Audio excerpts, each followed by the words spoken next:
వేదిక మీద నుంచి చెప్పదలుచుకున్నా. అందుకే మిత్రులారా, ఇవాళ మీరందరూ ఆలోచన చేయండి. మీరందరూ చైతన్యవంతులు. ఈ ప్రాంతంలో ఆదర్శ గ్రామమైన అంకాపూర్ మీ ప్రాంతం నుంచి ఉంది.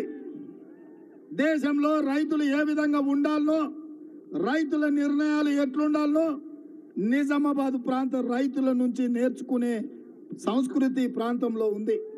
అందుకే మీ చైతన్యవంతమైన రైతులను, ఇక్కడికి వచ్చిన యువకులను, మా ఆడబిడ్డలు, మా మహిళలందరిని అడుగుతున్నా.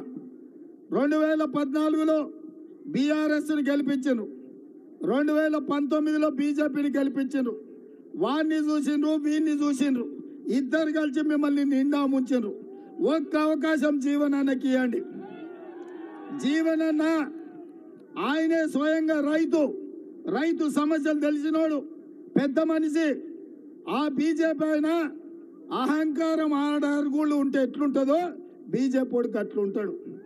ఇక్కడ ఉన్నోళ్ళు చెప్పండి ఎంత అహంకారం ఉంటుందో బీజేపీ అభ్యర్థికి మీరు చూడండి. గ్రామాలలో పెద్దోళ్ళని అడగండి.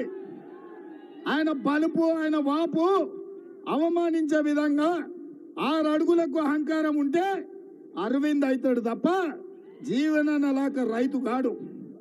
అందుకే జీవనన్న మనోడు, మన మధ్యలో ఉండేటోడు, మన రైతు, మన కష్టం తెలిసినోడు, మన కాలం తెలిసినోడు. రైతు కష్టం వస్తుంది ఎట్లుంటుందో ఆయననే స్వయంగా రైతుగా చూసినోడు. అందుకే ఇవాళ ఈ నిజామాబాద్ ప్రజల్ని మీరు తీర్పు ఇవ్వండి అని అడుగుతున్నా. 10 ఏళ్ళు మన ప్రభుత్వం ఉంటుంది. మీ సమస్యల్ని పరిష్కరించే బాధ్యత, మీ చక్కెర కర్మాగారం తెరిచే బాధ్యత, మీ పసుపుకు గిట్టుబాటు ధర ఇచ్చే బాధ్యత, మీ ఎర్రజొన్నలు పండించిన వాటికి ధర చెల్లించి తీసుకునే బాధ్యత, మీరు పండించే వడ్లకు 500 రూపాయలు ఇచ్చే బాధ్యత మన ప్రభుత్వం తీసుకుంటుంది.